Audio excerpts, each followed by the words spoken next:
In Okay. theory.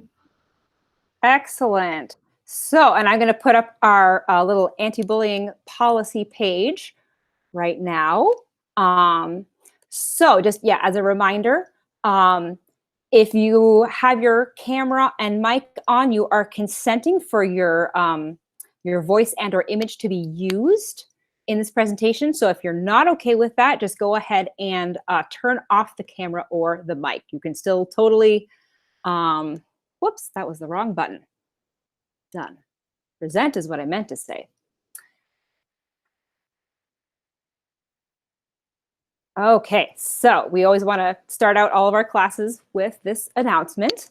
So I'll just leave that up for a second before we get started. Okay, so before I start the first slide, I'll just tell you a little bit about myself and why I wanted to teach this topic. So I'm Amalia von Hohensee. I'm in the Barony of Stone March in the East Kingdom. And when I first joined the SCA, a couple months in, I discovered the Athena's Thimble Embroidery Guild, which immediately just drew my attention and got me really fascinated with all things embroidery. And for anyone not familiar with that guild system, in that embroidery guild, we have several different options for rankings in different kinds of embroidery. So for example, there's blackwork embroidery, and you can show a basic knowledge by showing a beginning piece. And then the next level is competency. And then the next level is period competency, where you show not only that you know the stitches, but that you can use them in a period way. And then there's the expert ranking, which very few people do. And as I started to get involved in goldwork embroidery, I got very interested in trying to pursue possibly someday going for that ranking in goldwork. So that led me to want to really dive into the history of goldwork and not only what the pieces looked like, but also how the threads were made and just everything I could find about the history of goldwork. And so I went back as far as I could find for gold threads. And so we're going to start at 500 BC and work our way through. I've been toying with different ways to organize this class. And you can let me know afterwards if this was effective or not. What I've done for today is I'm going to discuss the technology behind the manufacturing of the gold threads and sort of simultaneously with the development of the different embroidery styles. So if you find that confusing at all, please feel free to let me know after the class. As I said, this class is a work in progress, and so feedback is very welcome. So we will go ahead and get started. So, and there is a handout that I dropped in the chat box. Elena, if you wouldn't mind refreshing that for me. It has, the handout has just a basic rundown of what the slideshow says, so you don't need to like scribble down madly everything on the slideshow, so don't worry about that. So, ancient gold textiles. A lot of the ancient textiles that we have found are in archaeological burial sites. So, so keep that in mind when you're thinking about what kinds of embroideries these were. These were the clothes that well-to-do people, royalty and the very wealthy, were buried in. So they were clothing, and they were also burial cloths. And so the most ancient form of gold threads that we have are essentially just beaten strips of metal, of gold, sheets of gold leaf that have been cut into very fine strips. And that's it.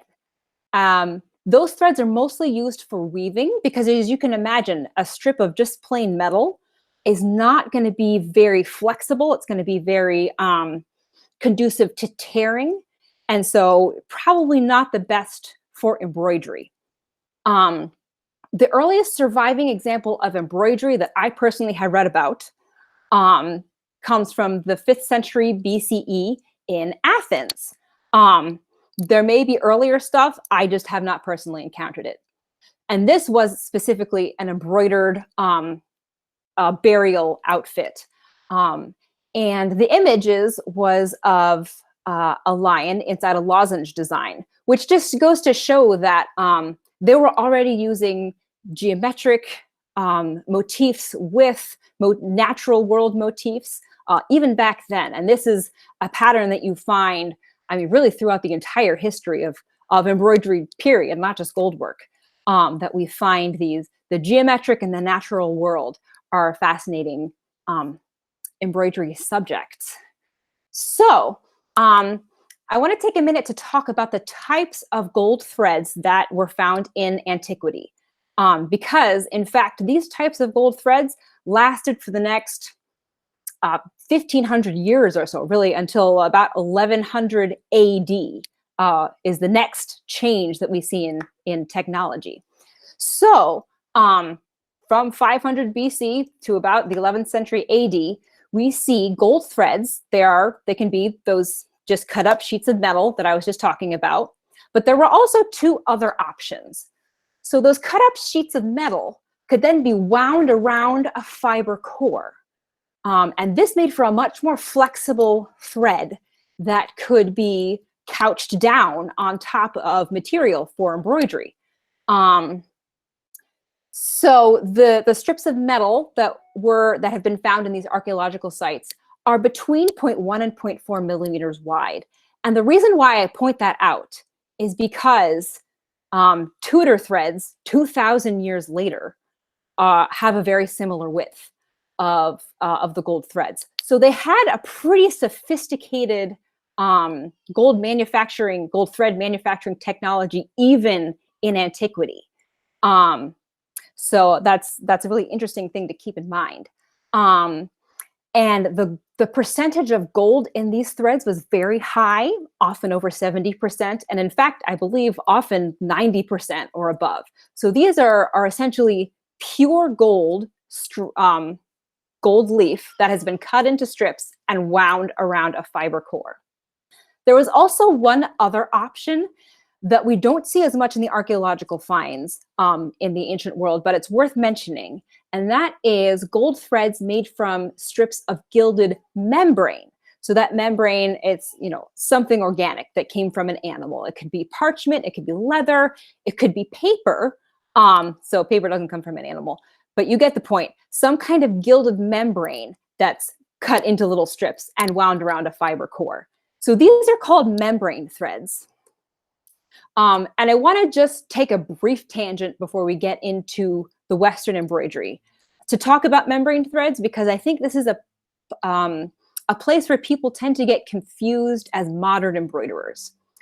So these membrane threads were initially found, they were imported from the Far East, so from China and Japan and those areas of Asia. And they didn't really make their way into European textiles until the 12th or 14th centuries.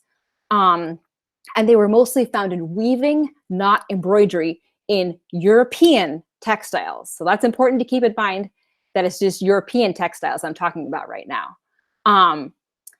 The membrane threads, they're lighter and more flexible than if you have just a solid piece of metal wrapped around a fiber core. And so that made them, suitable for weaving. It made them lighter. It also potentially made them less expensive. And in Western European embroidery or textiles, these are generally found in Southern and Central European countries. However, we need to keep in mind, and this is something that I think is cool about the SCA right now, is that we're starting to have this greater understanding that other stuff was going on in the rest of the world during the SCA period. It wasn't just Europe. And China and Japan have their own rich traditions of embroidery with gold thread. And so these membrane threads are the ancestors of the thread we know today as Japan thread. So the gilded strips used to create Japan thread are wider than the metal strips used in modern passing threads. And this makes it more suitable for surface couching than underside couching. We'll talk more about that in a minute, but I wanted to bring this up because a lot of embroiderers, when you're first starting with gold threads, Japan threads are relatively inexpensive to find because often they are synthetic. And I think that can lead to the idea that Japan threads are not as good. They're just a different type of gold thread. There are, in fact, Japan threads made today with real gold on top of paper, and they're beautiful threads to work with. You just have to understand that they're intended for a different type of embroidery. So I have an example right here. And can you see my cursor when I'm holding it over the screen? Elena, can you confirm? Yes, we can. Awesome. Okay. So I just wanted to point out when I said in the previous slide that the strips of metal were wider, what I meant. So if you can see where my cursor is right now, that is one strip of metal. This is highly magnified. This is taken from this beautiful lion design from 15th century Chinese embroidery. So this is a much wider strip of metal than what we're going to see in a lot of the Western embroideries, the Opus Anglicanum, the Tudor plated braid stitch. You can't do that with such wide strips. So anyhow, yeah, and here is an example of modern Japan thread. Again, you can see how wide that strip is. That is a Japan thread made of real gold on paper. So Japan thread does not mean it's a poor quality thread. It just means it's a totally different kind of thread intended for a different purpose. Okay, so now I am going to see if there are questions. Okay. Anyone has a specific? Yes. Yeah, Mistress Amy has just said if anyone has a question about the embroidery guild we have a Facebook group, the Keepers of Athena's Thimble. So yes, please check us out. And Mistress Amy is one of our senior members there. Does anyone else have any questions that you want to type in before we get into Western embroidery in the early Middle Ages? Go ahead and type that out. Okay. So, Amy, was there a specific standard depending on the area for whether or not they were couching down with linen thread or silk thread or wool, or did that just vary region by region? Are you talking about the couching thread or the core of the thread? The couching thread. It was usually silk, I believe. When you're working with gold, you usually see silk. Not 100% of the time, but that's fairly common. Because my question was, wouldn't it be more common to have silk available in the Middle East or in the East rather than like maybe it was later on that it made it to Europe and Germany? Okay, I see your question. Yeah, silk came from the East for a good deal of the Middle Ages because English and Northern European climates were not conducive to the growth of silkworms.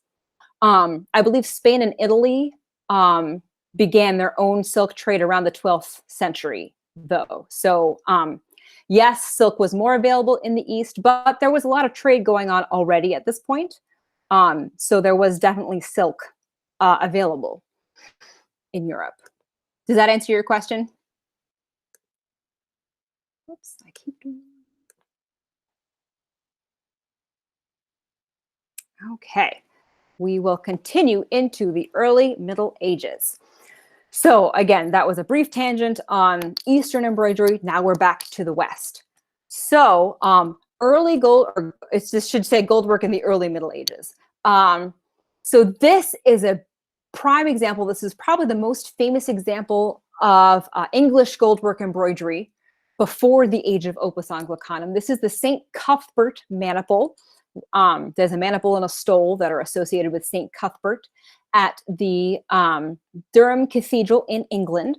So this is a 10th century embroidery. And it's very hard to tell in this, very small picture, but the technique that has been used is surface couching, has been used to secure the gold threads to the background. The gold threads used in this piece have a very high gold content. So as I was saying before, we find that throughout the threads up until the 11th century. A curious little factor here is the core of the threads is red silk. So you can see this kind of reddish tint to the whole embroidery. And part of that is because it's been surface couched with the red silk, but that's also because there is red silk literally inside the thread. And to build on the question that Melisandro was asking about fiber types, the fiber inside of the gold thread, that could vary. It was often silk, but we have also found linen, we have found wool, and I believe cotton has even been found. So that doesn't seem to have changed the function of the threads too much. Yeah, this is a prime example of the gold work prior to the sort of Opus Anglicanum revolution. So I've been talking about how these threads have a very high gold content. So beginning in the 11th century, we see a different kind of gold thread bursts onto the scene. And makes a big difference in embroidery from here on out. So beginning in the 11th century, we start to see threads made from strips of gilded silver-based metals rather than pure gold. So what that means is instead of starting with sort of a lump of gold that has been beaten down as fine as possible, you're starting with a silver alloy that is beaten down as fine as possible and then gilded with gold. So this obviously made the threads less expensive because there's less gold being used. So the main body of this thread was now made of silver and copper, and there are trace amounts of gold on top. So this thread is essentially the same type of thread that is used today. The metallic content in modern threads is much more uniform than it used to be. And we'll talk about that towards the end of the class. But this was a big deal when the metallic content changed in the threads. And so this was a lasting change. So this then leads us into the gold work of the High Middle Ages. And the most famous gold work being done in the High Middle Ages was the Opus Anglicanum, which just means English work. It's the Latin term for English work. This was done between 1250 and 1350. And 3 weeks ago, I did a class on this very topic. So if you want to know more details, we're doing the drive-by version right now. But on the MOIS website, you can find a recording of that class if you're feeling curious after this. So this technique was used to create elaborate church vestments and altar frontals, or the front part of the altar hanging. So this is different than what we were finding in the ancient graves. There we found grave clothes that would have been worn by normal people. These are specifically religious vestments that are part of the Opus Anglicanum tradition. So these highly decorated vestments featured pictures of saints and biblical figures. We see all kinds of scenes and beautiful detailed portraits of saints. You'll see King David. You'll see a lot of Mary. There's one vestment that's basically like the biography of Mary as a child, which is pretty funny. They show Mary as like an infant with her little like child walker. It's kind of funny. So figures of biblical figures, saints, etc., were featured on these, and they were commissioned by wealthy patrons, so kings, cardinals, and popes. Gold work was not at this time the enterprise of the common man. This was these were luxury commodities that you could only afford if you were extremely wealthy. So part of a royal court or very high up in the Catholic Church. So here are some examples of what this embroidery looked like. So we have a lot more surviving examples of embroideries from that 1250 to 1350 period than we did previously. Before 1100 or so, we don't have a ton that survived. And obviously the ancient embroideries, those are just surviving in fragments. They're not really able to be viewed. But these are some gorgeous examples at the Metropolitan Museum of Art. So this is a chasuble. And as you can see, we have some scenes here. This is the three wise men presenting their gifts to Mary and the infant Jesus. And I believe these are some Old Testament figures over here. So a chasuble was the vestment worn during communion, during the Eucharist.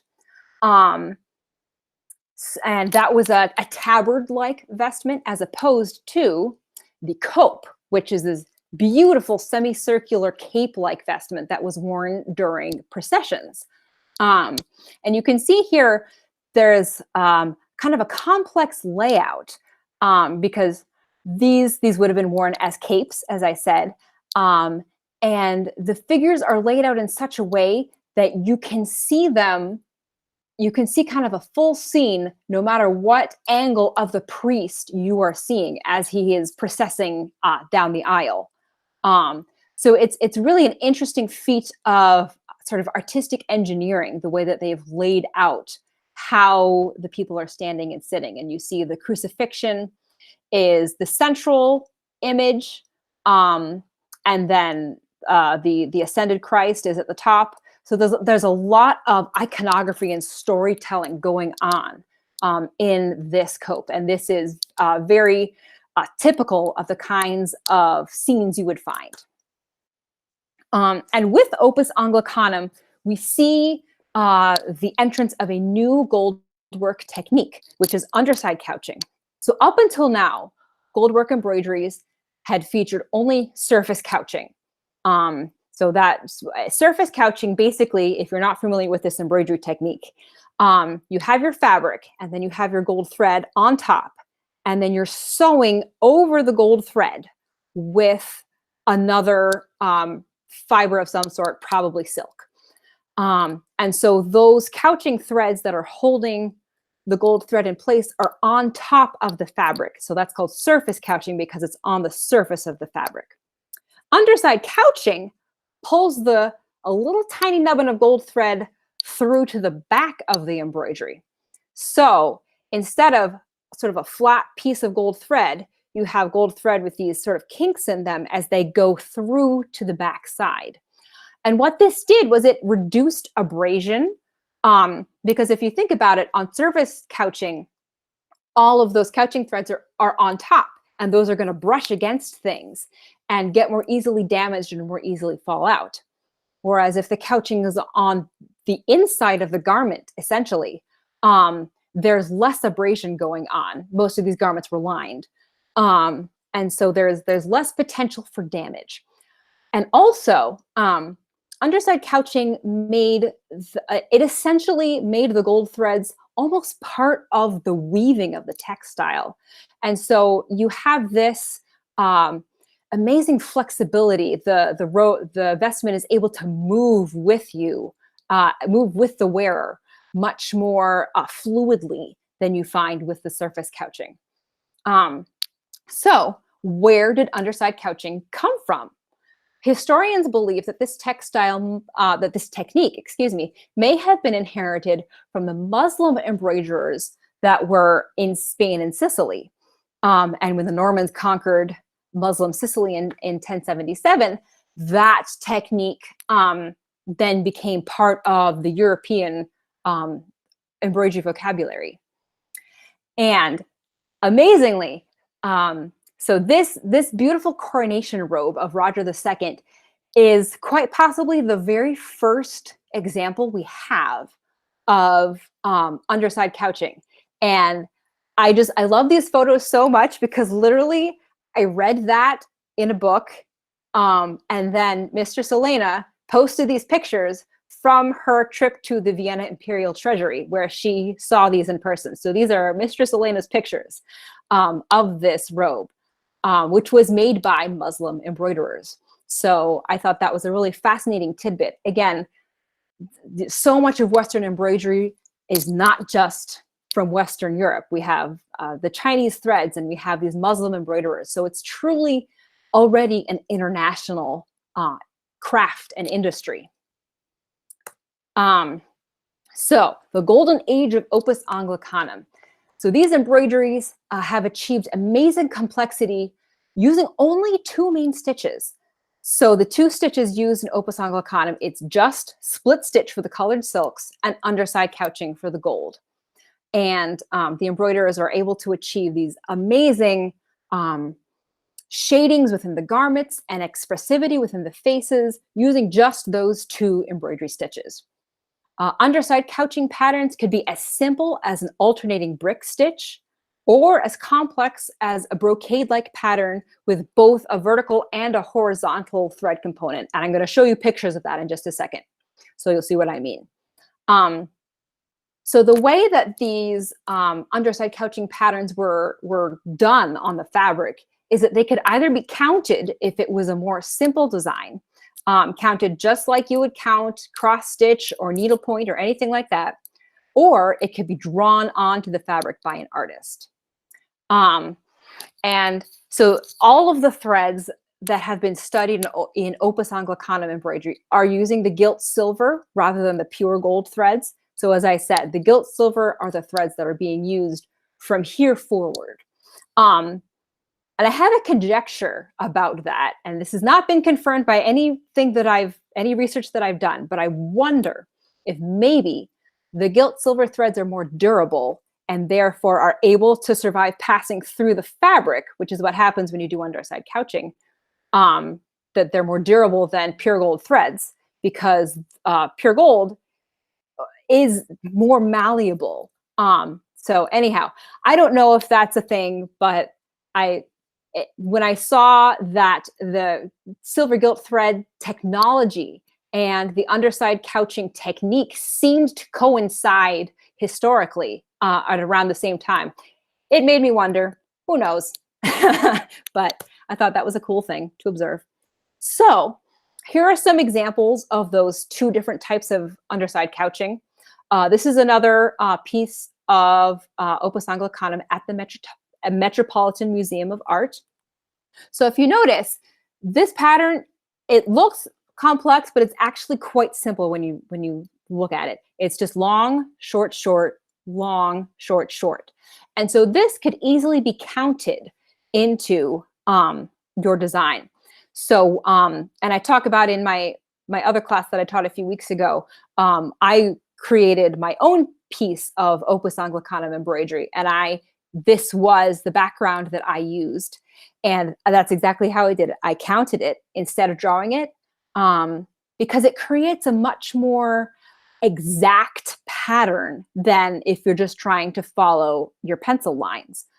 So I counted, I think it was 12 threads for the long and then 6 threads for each short. And it actually was much less impossible than I thought it would be. It was actually just like counting any other pattern in embroidery. And the couching, the thread that was used on the back of the underside couching was linen thread, because it needed to be much more durable than the surface couching material, and linen thread is quite strong. And also, since you're not going to see it, it could be a less expensive thread. It didn't have to be silk. This is a great example of that brocade-like design that I mentioned. So it's a little bit hard to see in this picture, but you can see how there are these delicate shapes within the underside couching. So you can see at this slightly blown up picture, here are some vertical threads, here are some horizontal threads, creating this brick stitch pattern. And this was most likely drawn on, not counted, because this is too complex to count. The brick stitch was probably counted, but the larger pattern of these connecting arches, that was almost definitely drawn on. So before I move to after Opus Anglicanum, do we have any questions about that Opus Anglicanum period? Okay. Yes. Yes. Can you go back 2 slides? Okay. This one right here? Yes. So in looking at the picture on the right, are you saying that that's all gold work? Because they're two very different colors. So is it gold work for the longer threads and then just regular split stitch for the So what shorter? you're seeing is that these threads have degraded. So Okay. this long thread has been stripped of the metal foil, whereas the short, because if you can imagine, a longer thread is going to lose that metal foil first. It has more opportunity for abrasion. Like if you look over at the Okay. left side, you can see this whole side has pretty much lost all the gold foil. So the grayish bits that you see on the shorter threads, that's actually the tarnished gold. Okay.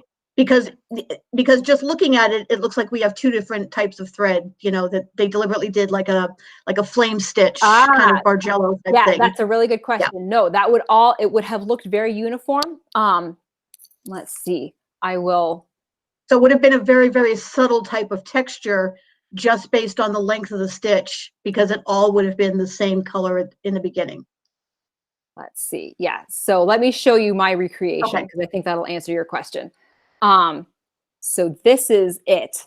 And this is that same pattern when the gold foil is all there. Right. And you can still see that subtle flame stitching kind of image, but it's very subtle because all of the thread is the same. Okay. Yes. Yeah. Okay. Okay. Oh, thank Sorry you. to keep asking questions. Oh no, the questions are wonderful. Thank you. Yes, and Jennifer says being a metal worker as well, that's not a bad conjecture. Fantastic. Oh, that's very encouraging to hear. Thank you. Concerning I'm assuming you mean that the gilt silver threads were more durable. Awesome. Okay. We will, unless there are more questions, we will move on to later goldwork developments. So I'll continue presenting. Share.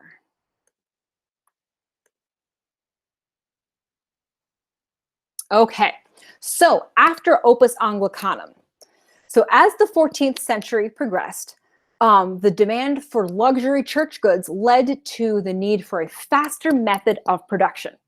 So I should backtrack for a moment and say Opus Anglicanum takes forever. The split stitch in such amazing detail takes a really long time. That little piece that I just showed took me 250 hours. And we have we have records of how long it took some of these embroiderers. There was an altar frontal that was ordered for, I believe, Westminster Abbey. And it took 4 embroiderers 3 3/4 years to make just one altar frontal. So it was painstaking work that took a really long time to produce. But they were so popular throughout Europe that they needed more of these faster. And so embroiderers began to abandon underside couching in favor of a return to surface couching. And they also began to abandon split stitch in favor of satin stitch and long and short. They started to take shortcuts that would make it faster to make these. And as these shortcuts started being implemented, historians generally say that English embroideries degraded in their quality. Did that really happen? I've also read historians that say, they made so much embroidery that maybe what we have left just isn't the good stuff. So you'll see if you read about Opus Anglicanum that the historians will bemoan the decline of English embroideries after 1350. And some of the examples we have are not as stellar as what was going on in the continent, but is that really representative of all English work? We just don't know. So anyhow, little tangent going on. So in addition to taking these shortcuts with different stitches, we also start to see new conventions of embroidery develop. And by that, I mean there were new technologies available. one of the major textile innovations of the mid 14th century was the development of really elaborate brocades and velvets in Italy. And I'm going to show you an example of that in a minute. And it's kind of mind-blowing how complex they made these woven textiles. So since the background fabric was so elaborate, instead of vestments being completely covered in embroidery, the embroidered areas could be more sparse because the background fabric was so lush. And with less embroidery, it allowed those new luxury textiles to serve a more decorative function. And so you see these embroideries, historians call them powderings of embroideries because they're just kind of powdered here and there instead of all over with no background showing through. So these little powderings became available as individual pieces that could be appliqued onto a vestment. So if you think about it, that's a very different method of production than what they did before. I imagine that these giant copes were made, on one ginormous frame that was sort of repositioned as necessary to embroider the entire ground fabric, or perhaps it was made in a few large pieces. But in this case, the embroideries could be done fairly small and could be mass produced. You'll see in a moment, when I show you a vestment, you'll see several repeating motifs that were probably mass produced in an embroidery workshop. Another interesting result of this is that it allowed poorer churches to get their own fancy vestments, because it meant that over time, a parish could, maybe one year they bought some velvet, and maybe another year they bought some embroideries, and 10 years down the line they found a vestment maker to put it all together. And in fact, we see that the profession of vestment maker and the profession of embroiderer become two separate things that might have been done by the same person, but might have been done by two different people. So it's very interesting to see how this develops. So here's that example of those powderings. So this is a really good example of what your sort of late medieval, early Renaissance church vestments looked like. So this is an English piece from the Metropolitan Museum of Art. The ground fabric is a velvet, and red velvet is something you see quite often. And so you can see these embroidered motifs are repeating, like the fleur-de-lis. There's one here, and there's one here. We, in fact, see 4 on just this fragment. And so these embroidered sections, they were done separately, most likely on linen, and then appliqued onto the velvet. Because velvet, in addition to being this amazing luxury fabric, it's also a giant pain to embroider on. And embroiderers didn't just tough it out. They came up with a different way of dealing with it, which was to applique instead of to try and, embroider straight through the velvet pile, which, if you've ever tried, is a giant pain. So this is an example of this vestment, believe it or not, is entirely velvet. This central panel is not embroidered. That is just all different kinds of velvet pile. Some of the loops are uncut, but this is just an example of the really advanced textile weaving that was going on, that the embroiderers essentially had to compete with. So because embroiderers had to compete with these complex textiles coming out of Italy, they began to develop a new technique to highlight their work, to highlight the gold threads in their embroidery. And this technique was ornoué. And if you've read much about goldwork embroidery, you've probably heard that term, ornoué. Ornoué is French for shaded gold. And we first start to see this towards the end of the 14th century. So after the golden age of Opus Anglicanum has passed for several decades, then we start to see ornoué.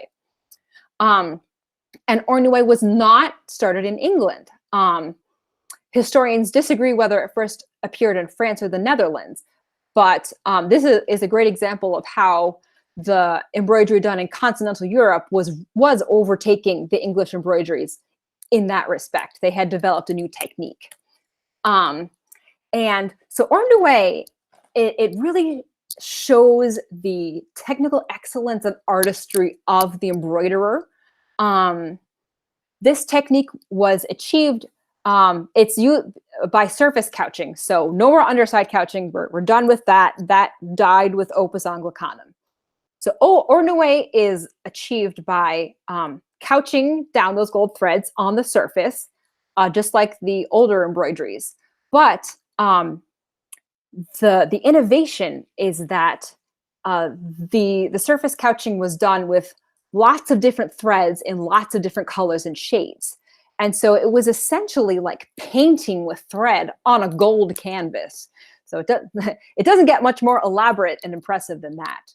And in fact, within this technique, within these embroideries, we start to see the embroiderers using the artistic innovations that occurred with Italian painting. And I should say, when I say the embroiderers were not designing these images. Artists, that was a whole separate thing. An artist would design it and draw it onto the canvas. I talk about that in my other class. But this still really shows off the technique of the embroiderers, because the embroiderer has to interpret what the artist has drawn on the canvas, which becomes increasingly challenging with, as we get into this new technique. So as I was saying, those techniques of Italian painting, you start to see the use of perspective. So of two lines converging to a vanishing point, which you didn't really see in Opus Anglicanum. Opus Anglicanum looks like an illumination, whereas Ornaway looks like a painting, like an Italian, like a Leonardo da Vinci painting. And the other Italian painting technique that we see is what's called chiaroscuro, which it literally means light dark, or the use of light highlights and really darkened areas to show depth.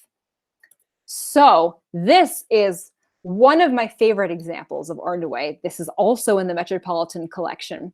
And I highly suggest that you go look this up there, because you can zoom in super close and really see all the different colors of gold threads and what's going on here. So there's a lot going on in this embroidery. So you can see that perspective. If you look at the floor tiles down here, you can see that they're wider apart at the front, and then they're getting closer together at the back. So we have that really a really effective creation of depth in the painting. And then you see the shading. For example, if you look at Mary's robe, this is the Annunciation. So we have the angel Gabriel on the left and then Mary kneeling on the right. You can see that we have this very dark blue and then the lighter blue, and that's creating depth of shading, but also how close together or far apart the stitches are is another way to create shading. And that's a little clearer, I think, in the floor tiles. So for example, this red floor tile right here, that looks lighter than this red floor tile that's closer to Gabriel's feet, but it's the exact same red thread being used. These stitches are just much closer together. So that really takes some skill and a good artistic eye to figure that out. So Ornaway was often combined with split stitch or satin stitch or long and short with the colored silks, and I'm going to show you an example of that in a second. In fact, we go back here. If you look at Gabriel's face and Mary's face, those are the only areas of this particular embroidery that are not done in Ornaway. Those are done in split stitch and long and short stitch. When combining these different stitches with the gold, the embroiderer could they could couch the threads around these areas that were not Ornaway, the sections that were satin stitch, or I've seen some embroideries where the gold threads just go straight through the couching, and that they'd managed to do satin stitch over gold threads. It's kind of mind-blowing. But some of the embroideries that have fallen apart a little bit, you can actually see the gold threads hanging out. It's really interesting. So Ornue is a very labor-intensive and fancy and highly skilled embroidery. And so you wouldn't make an entire vestment out of this, with one exception that we'll see in a moment. But aside from that, you wouldn't see an entire vestment made out of this. It would have been reserved for a section called the orphreys. And orphrey is just another word for panel. So this central section, the rectangular bit in the middle, that is an orphrey. And this vestment was likely a lot bigger. A lot of the chasubles got cut down because they changed style at some point in church history. I don't have an exact date, but this originally, there was a lot more velvet here. So this is a great example of what typical vestments looked like in this period. And in fact, you can see in this embroidery here, a little bit of the silk in this saint's face has degraded, and you can see the gold threads running straight through there. So they just embroidered straight over that. So I wanted to show you a couple of famous examples of ornue that you might have seen in museum collections. So the St. Martin embroideries are this really stunning collection of roundels that were mounted on orphreys. And there are a bunch of these at the cloisters at the Met. And there's also a whole bunch at the Cluny Museum over in Europe. So this is a really fantastic example of ornue being used for the ground and the background here. And then satin stitch, or not satin stitch, excuse me, long and short stitch is used for the robes. This is a beautiful example of that combination. And then my personal favorite of all time ornue, this is the vestments of the Order of the Golden Fleece. This is a Burgundian textile. I believe it was 1420 to 1425-ish. And again, as I was reading about this, Mistress Elena visited these textiles in person, and these are her photographs from the Vienna Imperial Treasury. So this is highly unusual. This is completely done in ornue, which is just mind-blowing. I can't even imagine. And there are other vestments that go along with this. It's not just the cope. And just the detail in these outfits is absolutely incredible. And so if you ever get a chance, go see these. It's my dream to see these in person someday. And you can just see the incredible detail of shading, the expressivity of the faces. This is generally considered the best example of ornue embroidery that there is. Another really interesting innovation that came after Opus Anglicanum passed was the use of padding or three-dimensional elements in goldwork. Embroiderers started to add string padding. So I mentioned with the underside couching that what that did was essentially meld the threads with the background, making it almost like it was part of the woven textile. Here we start to see the opposite thing happening, that instead of melding something into the fabric, the embroiderers are raising things off of that background fabric. And that really explodes later in the Tudor era, or the Stuart era, really. The very end of the 1500s, beginning of the 1600s with stumpwork embroidery. But the very beginnings of that are happening around the mid-14th century, when we start to see string padding coming into, it was often used in the backgrounds and the borders and the architectural features of these embroideries. Often in these later embroideries, you would see like a picture of a saint, but that saint is usually standing in some kind of like archway framework, some kind of architectural feature, and those were often padded with string. Interestingly, this, even though we think of stumpwork as being English, this padded technique didn't reach England until the 15th century.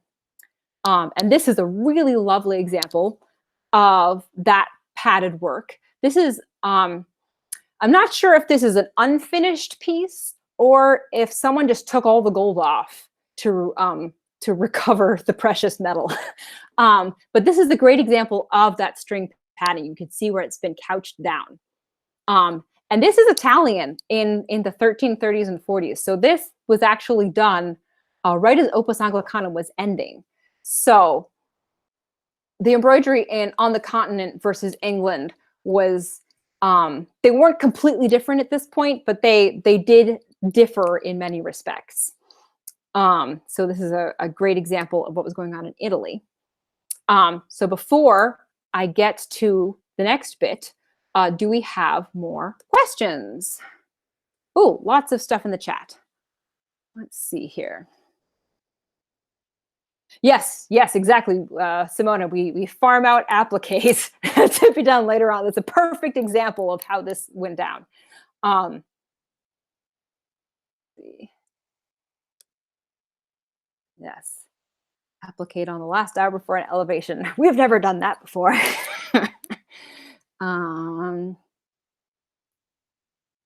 Okay. Mistress Amy, which background are you talking about? That background is surface couched? She was talking about the Annunciation. Okay. Yes. Yep. Everything on there was surface couching. There was no underside couching there at all. And the faces were satin stitch and split stitch. But other than that, yeah, all surface couching. And it's also in the treasury at the cloisters. Oh, awesome. Thank you. I knew it was at the Met. I didn't realize it was at the cloisters. That's awesome. I have laid with my face on the glass. It's another dream of mine someday. Awesome. All right. Any other questions before we start to talk about Tudor embroidery? Okay. Let's get back. So, I want to take a brief break from looking at the embroideries to talking about the thread manufacture technology again. So, wire drawing technology. This was first described by a monk named Theophilus Presbyter in the 12th century. And what wire drawing is, and this is a technique, this is not just used for making gold thread, this is used in jewelry making, and basically anyone that needs wire that's very thin, this technology was pretty amazing. So basically what wire drawing is you have a metal plate with a tiny, tiny hole in the middle, and metal is pulled through plates with increasingly small holes to make finer and finer wires. And the way that these were then turned into threads was that wire was then flattened with rollers to make a metal strip that was wound around a fiber core, just like the strips that were cut out of gold foil. So historians really don't know when this technology was sophisticated enough to be used for thread manufacturing.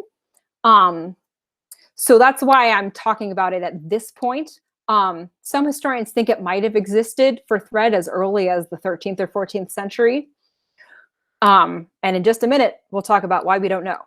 But these are some lovely little illustrations of wire drawing from a 1540 treatise by Vanoccio Biringuccio, which is a great name, and I just needed to say it. So these are three different methods of wire drawing, essentially. So this top one, you see we have the belt attached to essentially pliers, and it's drawing the wire. This is the draw plate right here, and you can kind of see there's all these little holes in there that would be different sizes, and so you're drawing this through. So this would be a bigger wire on this side, becoming a smaller wire. Here is just, we have an additional simple machine of this kind of bobbin-like thing here with the pegs. So that sort of helps give you a little bit more force. Again, here's the draw plate with the different sizes of holes. And then here is going from one spool to another spool. And again, you can see the different holes. So that's essentially, in a nutshell, what wire drawing is. So now another brief tangent. I want to talk briefly about metal thread analysis and why we don't know when they started using wire drawing. So 11th through 14th century textiles are extremely precious. These are the jewels of museum collections. So scientists and textile historians have to be very careful how they study the gold threads. And there are a variety of tests that scientists can do to determine both the gold content of the thread and also kind of where the gold or where the metal content is on the thread. So what I mean by that is if you have a strip that's been wound around a thread and you take a look at it and the front of the strip has a high gold content, but the back of the strip has a high content of another metal, then that is most likely a gilt thread that has been cut from strips of metal, of sheets of metal, rather than if a metallic strip has the same gold content on the front and the back of that metal strip, it was probably made by a flattened gilded wire. Because if you think about it, wire is round, and when you flatten it, the front and the back are going to be the same. And so if you have a gilded wire, and the wires that they would use, you would take a silver rod, gild it with the gold leaf, heat it up to bond those metals, draw it out really thin, and then smash it with rollers. And that's how they made those threads. And so you can imagine that, okay, the middle of that you can't see has the silver and copper content, but both the front and the back would have the gold content. So if you're confused about that, please ask me to clarify. But that's what scientists look for when they're examining these metal threads. But we can't do a lot of rigorous analysis of these 11th through 14th century textiles. So we just don't know, basically. The threads that have been analyzed from that Opus Anglicanum period, the Jessie cope, which is a famous piece of Opus Anglicanum embroidery, the conservators noted that it looked like the edges had been cut rather than rolled, which would suggest that it was that it was pre-wire drawing technology. So we don't know is basically the answer. But historians tend to assume that wire drawing didn't come into goldwork embroidery until after the Opus Anglicanum era, essentially. So, tangent over. Now we're going to talk about the Reformation and Tudor embroidery. So, when Henry VIII split with the Catholic Church in the mid-16th century, this had a huge effect on English embroidery. You wouldn't think when you first imagine that, splitting with the church in Rome would change the face of embroidery history, but it really did. Because up until this point, professional embroiderers in England had created a lot of their works for the church. But after the Reformation, the Catholic Church was no longer being used. And so embroideries were not needed in the Anglican Church in the same sense that they were in the Catholic Church. And in fact, many of the ecclesiastical works of the Catholic Church were burned during the Reformation. They were kind of multitasking when they did this. It was both an act of defiance and they were able to get the gold back from the metal threads.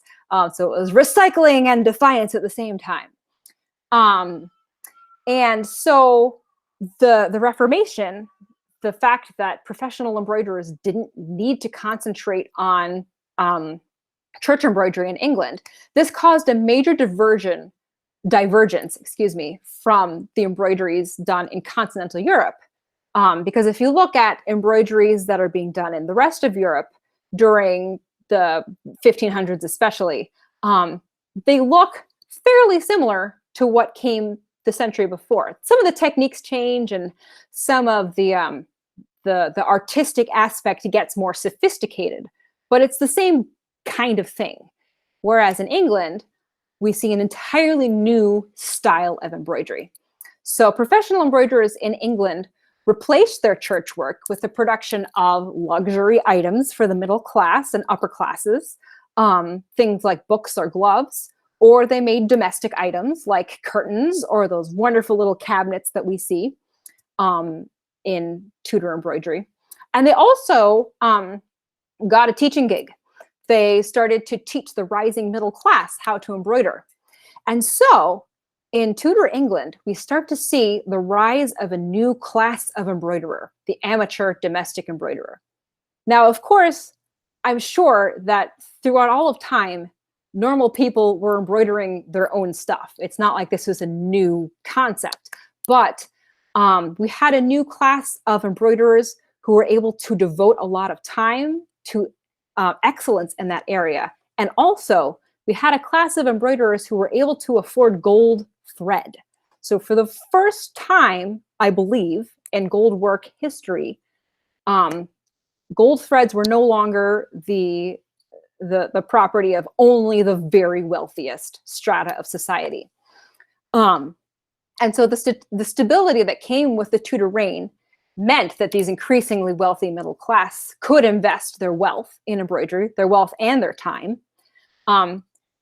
And there was also apparently an increase in the supply of silver and gold metal. And so this led to an explosion of new metal threads available for embroidery. And so embroidery starts to look very, very different in Tudor England than it has elsewhere.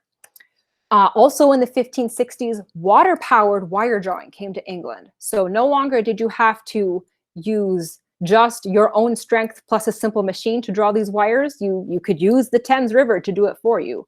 And this meant that you could make lots of thread much faster.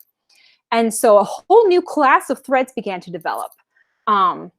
New thread making technologies were developed to create a whole new class of threads with no fiber core at all. So if you think about it, up until this point, basically all thread used for embroidery is a strip of metal wound around a fiber core. In the Tudor era, we start to see wire thread, metal wire that's wrapped around a needle and then taken off. And so we have this hollow spring-like material. And these threads were called pearls, P-U-R-L. Variety of shapes and sizes. We're going to take a look at some pictures of specific things so you'll know what I'm talking about. It can be a little hard to envision these without looking at them. So these varied in the size of both the spring part and the metal strip. It created lots of different textures on the embroideries themselves. So embroideries became extremely textural. And so here, I can't show you these videos right now for copyright issues since we're recording this, but I have included these videos on the handout. So you can take a look at these later. Kathy Hay, back when she was starting her peacock dress reconstruction like 20 years ago, visited the Benton & Johnson factory in England. Benton & Johnson is one of the only factories left in the world, and probably the best one, that makes gold thread. And so these two videos are about 30 seconds long each. They show you how those pearls are made, that the flat strip is wound very quickly around just a rod, a needle essentially. And so in one of the videos, the needle is round, and in the other one, it's triangular. And the triangular one creates these really funky threads. We'll take a look at that in detail. They're called a bright check pearl. And then the one around a circular needle is called smooth pearl. So check those out at your own leisure. And so with the rise of amateur embroiderers, there came a new genre of stitches, which is the braid family of goldwork stitches. Trishan Yuen of Thistle Threads gave a lecture at the Metropolitan Museum of Art a while ago, many years ago. I also put that video on your handout. And she talks in that lecture about amateur embroiderers versus professional embroiderers. And how perhaps different stitches were done by those different classes of people, essentially.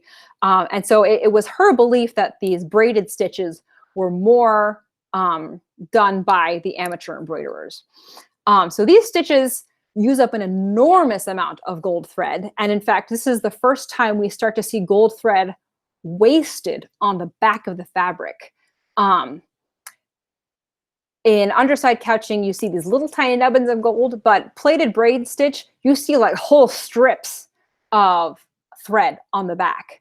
And so some historians believe that this was a way of storing up wealth. Tristan Yuen points out that there was no national banking system yet in England. And so she believes that, and I think this is a really intriguing idea, that people literally stored their wealth in their threads. Spangles also served that purpose. Spangles were fairly inexpensive at this time, and they're all over the place in embroideries. You either see them all over the place or not at all, because people took them off to cash them in. So this is a very different use of embroidery than we've seen before.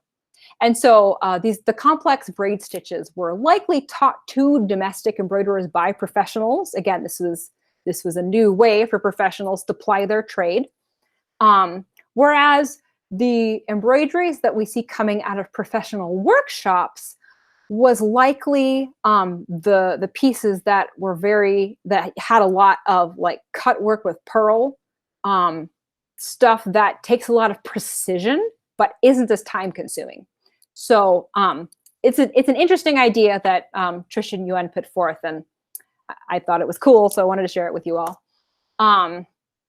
So we're going to take a look close up at some of these 16th century threads now, and we're going to compare them with what we have available with modern threads.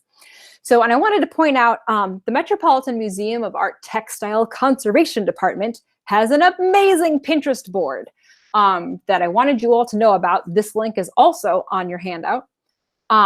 They took a bunch of pictures of various embroideries under very high magnification, so you can see the threads in incredible detail. And so the next few slides, we're going to take a look at these embroideries. So this is a detail of a glove. This is the cuff right here. This is so these are parrots right here. It's kind of hard to see that it's a parrot. This is his feet. And so you can see we have a huge variety of types of threads in this. So we have this is that gold thread that is wound around a fiber core that has been used for thousands of years at this point. But we also have, these are the hollow threads that are like springs that I was talking about. This is the pearl, P-U-R-L. This is pearl, and this is pearl, and this is pearl, and this is pearl. But they all look incredibly different. So this pearl has a much wider strip, and it's a much larger needle that this metal has been wound around. Whereas this pearl, you can see it has this was wound around the triangular needle. And so it has these kinks in it, and the light reflects off it very differently. This pearl is like a smaller version of this. So you start to see this incredible variety in stitches, in thread availability at this point. And of course, no discussion of Tudor embroidery would be complete without a sweet bag. So this is a really interesting example of another type of gold thread, or possibly silver in this case. If you look at this magnified image, you see that the core is blue. It's a bright blue silk thread. And this is a really cool technology that they would use. Is they would, instead of wrapping the metal around a neutral colored thread, it was usually, they would use yellow gold or yellow silk for the gold threads and white silk for the silver threads. But you could create an even more decorative thread by using a colored silk. This image is also a great example of how detached buttonhole stitch, which you usually think of using silk thread, but they use metal thread for that too, if you were feeling really extra. And I've in fact seen a forehead cloth, one of those little triangular pieces, done entirely in detached buttonhole stitch in metal thread. It's kind of like ugly. It's so over the top, but I mean, kudos to whoever did that, because yeah, That's an expensive piece of textile there. Sorry, I just skipped it. So this is a great example of the braid stitches. So you can see here, coiling around the flowers. This is the detached buttonhole stitch that we're used to seeing with silk. And this is that braid stitch. And if you were to look at the back of this textile, you would see all of these lines of gold thread that were essentially wasted on the back. And here's a slightly different chain stitch. So they had quite a vocabulary of these braid stitches. You also see a whole bunch of spangles here. So this is a good example of the fact that they use spangles everywhere. All right. So before we talk about modern threads, do folks have any questions? Let's see. Okay. The wire needed to be the width you wanted to the end with as wire gets stiffer as you compress it by drawing it. Okay, so that's just a description of the wire drawing process. You can actually, by the way, soften it again by heating it. So I would think that the gilding process would happen almost at the very end of the drawing process, because in pulling the wire through, you're going to be scraping off little bits, and you don't want to scrape off any of the gold, and B, it hardens it. And silver and gold harden at different rates. Okay. It's called work hardening, but by heating it again, annealing it, you soften it again. Oh, that's fascinating. Thank you for sharing that. That's really cool. I am not a metal worker at all. So this is like... One of the cool things with having the silver thread, there's a set of tapestries that was probably saved because they used the silver thread, because silver conducts heat so quickly that they tried to burn it, and the silver was flashing the heat off, so it couldn't actually build up heat in one space and burn the embroidery. Oh, that's really cool. Huh. I'm trying to remember where I was and what museum where they were talking about this, but it was like, oh, that's so cool. That's awesome. Thank you for sharing that. All right, we have a question. Was the increase in gold and silver from South Africa or Central America? I don't know, but that's an excellent question.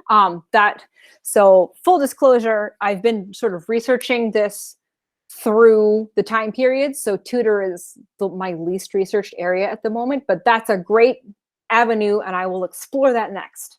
So thank you for asking that. Late 1500 silver was from the Americas. That's awesome. Simona says there's a lawsuit against a Florentine tailor in the 1480s where he's being sued for keeping metal thread bits beyond a reasonable amount of loss. There were hoarders even back then. Yeah, so the idea of metal thread as wealth is certainly out there. Yes, thank you. That's awesome. Any other questions about the Tudor threads before we start to compare with modern threads? All right, let's talk about how you actually make stuff that looks like this. Okay, whoops, I stopped sharing, sorry. I'm gonna share a window. Yes, share, and here we go. Okay, so comparing historical threads with modern threads. And in your handout, I have a little handy chart that kind of condenses all of this down. So now that we have a better idea of what historical threads were like, what modern threads should you use when trying to create a historical piece? So while threads made today are made in a very similar manufacturing technique to those in the Tudor era, there are still some notable differences that I want to just quickly go over. A big difference is metallic content. I had mentioned earlier that modern threads are much more uniform in their metallic content because it's mechanized. It's what you would expect.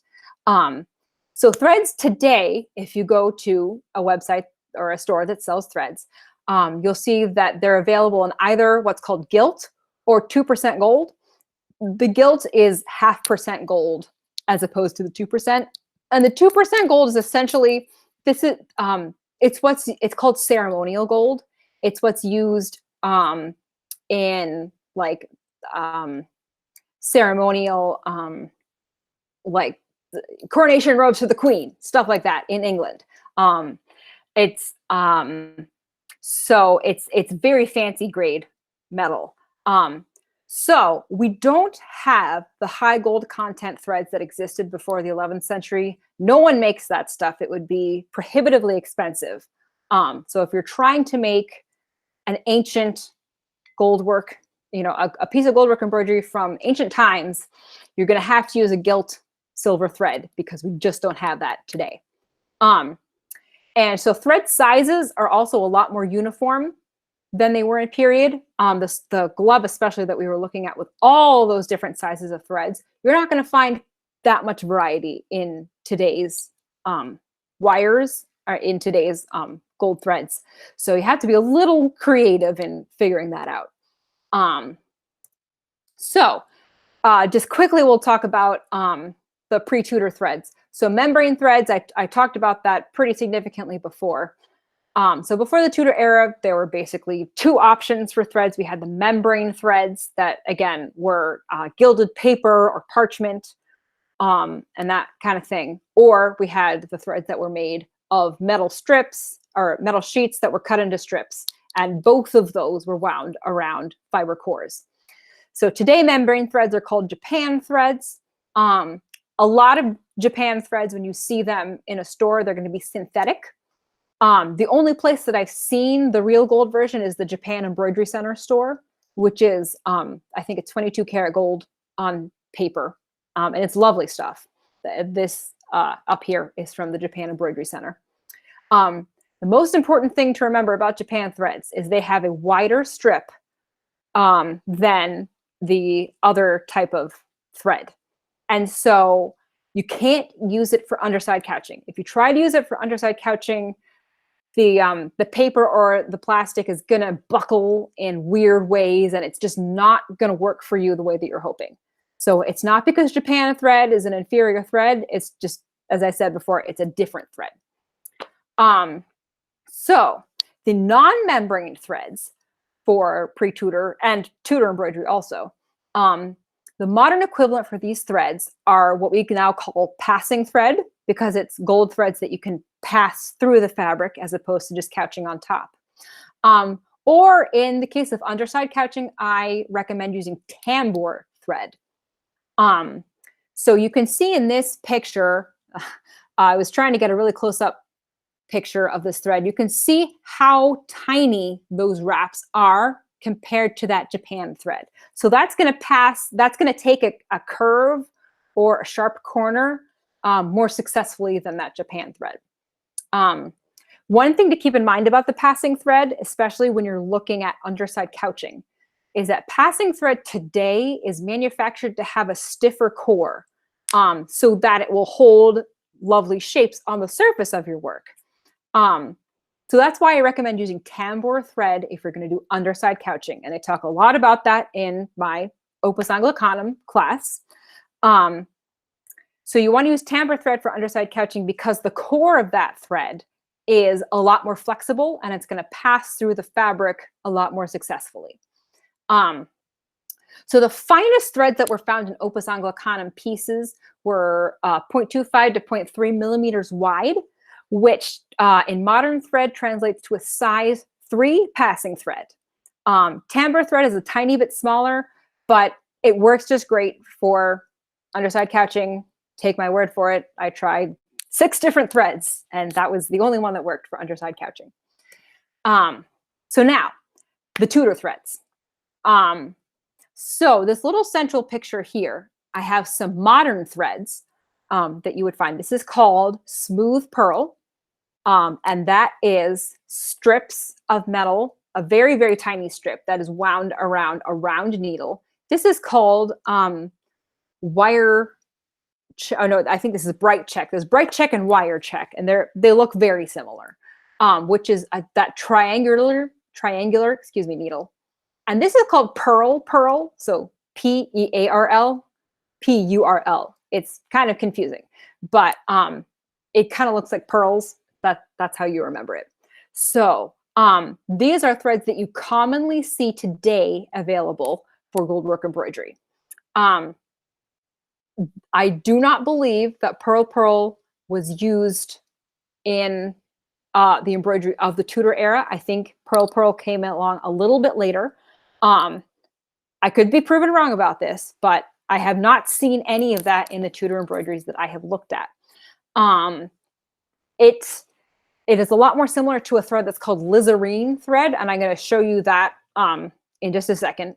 But I just wanted to point out that the threads in, for example, this portion of that glove embroidery, I believe that this would be, if you were going to make this with modern threads, that these little ovals would be made with either wire check or bright check. Whereas these, you could do that with pearl if you wanted to do a slightly updated version, or you could use lizarine, or you could possibly even use a really big, smooth or rough pearl for that. And then for this section here, you would just use a passing thread. So one of the tricky things when you look at a Tudor piece is just figuring out what the heck you're looking at, because they had so many different types of threads. It can get a little confusing. So there are also some specialty threads in the Tudor, I can't talk anymore. There are specialty threads that were used in the Tudor and Stuart era that aren't generally used in modern goldwork, but that have started to be manufactured thanks to the efforts of Trish and Yuen of Thistle Threads. So I just want to talk briefly about what those are, again, so that when you look at these embroideries, you can say, oh, okay, that's what that is, because sometimes it gets a little dicey trying to figure it out. So in the Tudor embroidery, we see some other metal elements like broad plate, which is just a strip of metal, not wound around anything, just plain old strip of metal. And that passing thread variation with the colorful silk inside. Other specialty threads that developed, and these are more now getting into the 17th century. But that fine line between late 16th and early 17th century, it can be a little, it can be blurred sometimes in our SCA embroidery. And so as you're looking at these embroideries, you might see something with silk wrapped pearl or silk gimp. And when you first look at these, they're very strange to look at.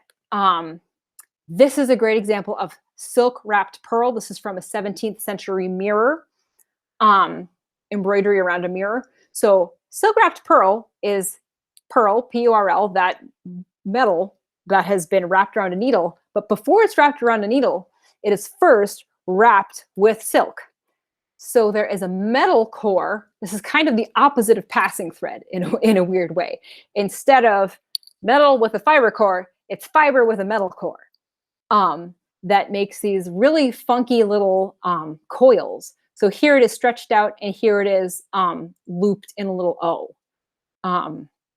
And then this is a really funny thread called silk gimp, which is silk wrapped silk.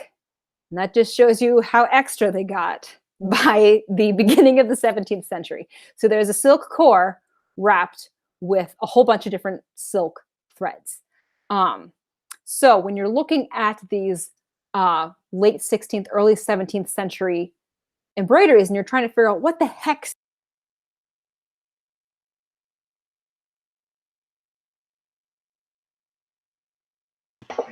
Amalie, you ended up muted.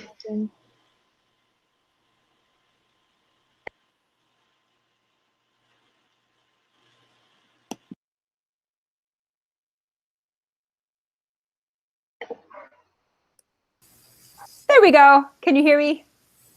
Thank you for pointing that out. How long was I muted? Only for a couple of seconds before I said something. Excellent. Okay. So anyhow, I was just talking about how, like, if you're not sure what the heck you're looking at with some of these embroideries, later period embroideries, it might not be a weird stitch. It might actually be a weird thread.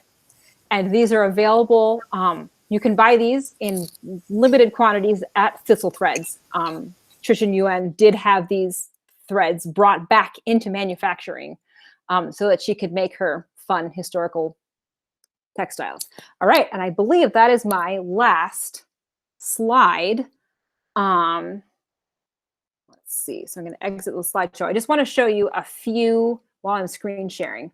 So that lizarine that I was talking about, this looks a lot like the pearls that were on that glove that I was showing you. So if you're trying to recreate that, this is from Berlin Embroidery, and that's on your handout. So lizarine is a good, that's the ancestor of the pearl. And let's see.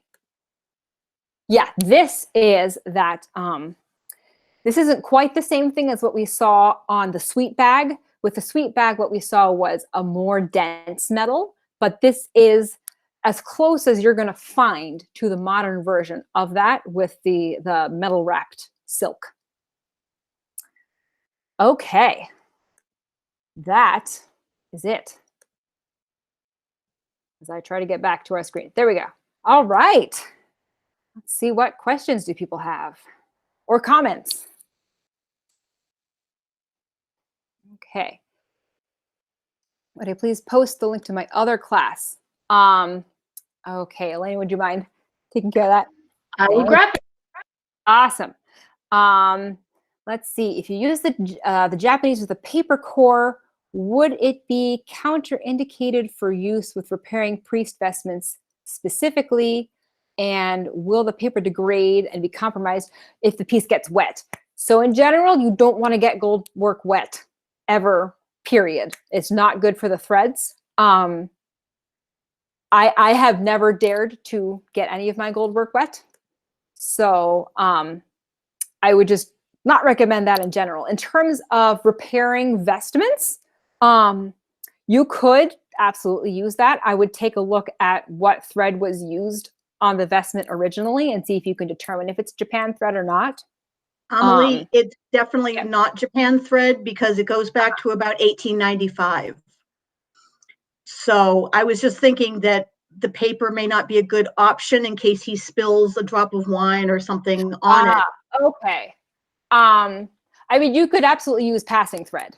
Passing thread is fairly interchangeable with the membrane threads. I believe that Russian gold work might use membrane threads sometimes because some of the archaeology that they were finding in the ancient digs was they were finding membrane threads in Russia. I have not researched Russian gold work at all, but this is just, I'm wondering if that might have been a thing. So, yeah. But I just dropped the link to the MOAS list of all of our classes that have recordings or handouts. And if you scroll down a little ways, you will see Amalia's, and it has the recording as well as the handouts. Thank you. And I do also have a bibliography for you guys. I didn't want to share that with you at the beginning because it looks a little scary. But if you want to do further reading, it's kind of intense, but it has everything that I've read at this point. So I will share that link with you guys. The best books on here, if you want to start, I have, let me take a look at what it says. The Jackie Carey, Elizabethan Stitches, and Sweet Bags. Those are both great and pretty accessible to read. The Alison Cole Goldwork Masterclass and the Mary Brown Goldwork Embroidery. Those are both like modern goldwork instructional guides, but they have, especially the Mary Brown book, she has like 60 pages of history in the beginning of her goldwork technique book, which is amazing. And she, in fact, got a bunch of information from a former employee at the Benton and Johnson factory in England. So she got a bunch of like insider information about gold thread history that is not generally available. So Alison Cole, Jackie Carey, and Mary Brown are the three I would start with from that list. Okay, let's see. We had a question. Do I know anything about the gold goldwork embroidery on the coronation mantle of Roger II. So that, what I know is that that was underside couching that was used, and that they were Muslim embroiderers who made it. Did you have any other questions aside from that, Nikki, about the coronation? Oh, the mantle. Sorry. Do you mean the giant lion cope thing as opposed to the robe? Yes, the big half circle mantle with the lion and the camel. Yes. So Mistress Elena also has close-up pictures of that. So visit her. She has a great album on Facebook. If you look at her Vienna Imperial Treasury photos, I can drop a link of that into the chat. Actually, let me double check that it's set to.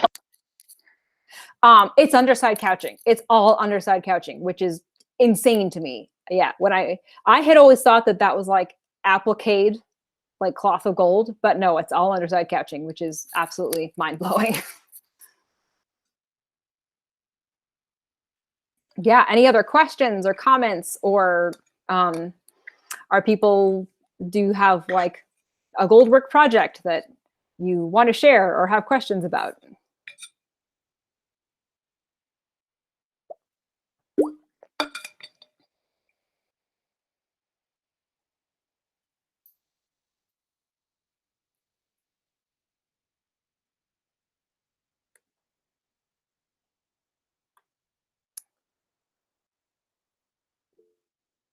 Okay. Whoop, there was a question there. I think that link should work. Let me know if Facebook is weird. Okay. Well, thank you guys so much for coming out tonight. And if you have any questions, if anything was confusing, please feel free to contact me. I have my email on the handout. I would love to hear from you guys, especially if you feel like the way that I explained the history with the manufacturing, if you feel like that could be more effective done separately, please let me know, because I am sort of workshopping this class. Yeah, so thank you all so much for coming. And I'll hang out for a few more minutes if anyone has questions, but I think we can stop the recording at this point.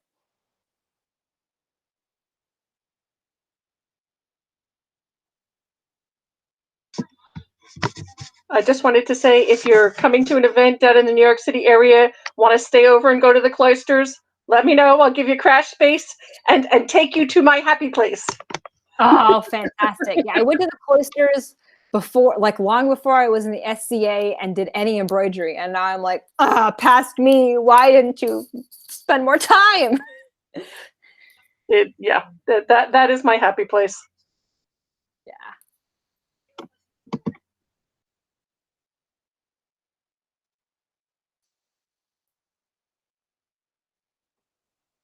Yeah, I know we did a group. Some of us stopped by after Coronation last fall, and it was amazing because I'd never actually been to the cloisters. I'd only been to the Met before. So it was really spectacular. Yeah. And it blows my mind how many like amazing ecclesiastical textiles they have at the Met that like no one has done any research that I can find. Like all this stuff from the 15th century that are like, they don't even have color photographs of. That's like so frustrating. They have like high quality black and white photos, but that's not very helpful when you're looking at Ornue. Have you contacted them directly? I have not yet. No, I am building up the courage to talk to the museums. Someday I will do that. Because quite frankly, anytime I have reached out to a museum, especially when you're talking about relatively esoteric topics, they are so happy to have someone who's actually interested in their thing. Yeah. That's what people have told me. For some reason, it still like freaks me out. No, it's legit. Like, because you know that I was originally scheduled to go to London in a few weeks with Kaya and a few other Canadians, and that is not happening now. But one of the funkier things was one of my friends was like, "Well, you contacted the V&A to look at some of their stuff, right?" And I went, "I mean, we're gonna go to the V&A," and they went, "No, if you contact them about a month ahead of time, and it's nothing that's like super weird. They might let you touch things. And I went, I'm not cool enough to touch things. Are you kidding? No. But apparently the V&A is particularly good about if you want to look at something and it's not on display, you could make an appointment to go look at things. Nice. They are, and I can also tell you that the official photographer of the Museum of London is a really nice guy and will send you high-res photos of things. Oh, that's fantastic, because they have one piece of Opus Anglicanum there. It's like, it's not in very good shape, but they give you information that no one else gives you. So yeah, that's really cool. Andy Chopping is the guy's name, and I was contacting him about some of the Prittlewell finds, and he was a sweetheart. Oh, that's awesome. Thank you. Especially right now, the museum people are bored, frankly. That's a good point. And I know they're still working because I have a friend who works as a docent, and she's like, yeah, we're still there because they still need to make sure there's security around because Right, they don't and want the probably place to get looted. yeah, and you have to make sure climate control is like working and everything. So yeah. And they're all masked. Like she's like, we're masked up, we're gloved up, but honestly, it's not really much of a change for behind the scenes. Yeah, don't be afraid. Out here in Cleveland, we had a needleworkers and armorers symposium, and the museum actually sent people out with armor from their exhibit and brought it to our event. Whoa. That's awesome. It was amazing. And they were watching us. They're like, oh my gosh, so this is how you'd actually use it. And that's why it's shaped this way. So it was educational on both sides. Oh, that's so cool. Experimental archaeology. Mm-hmm.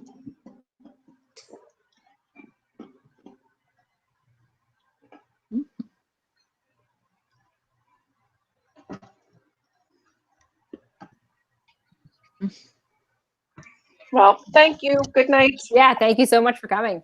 This is awesome.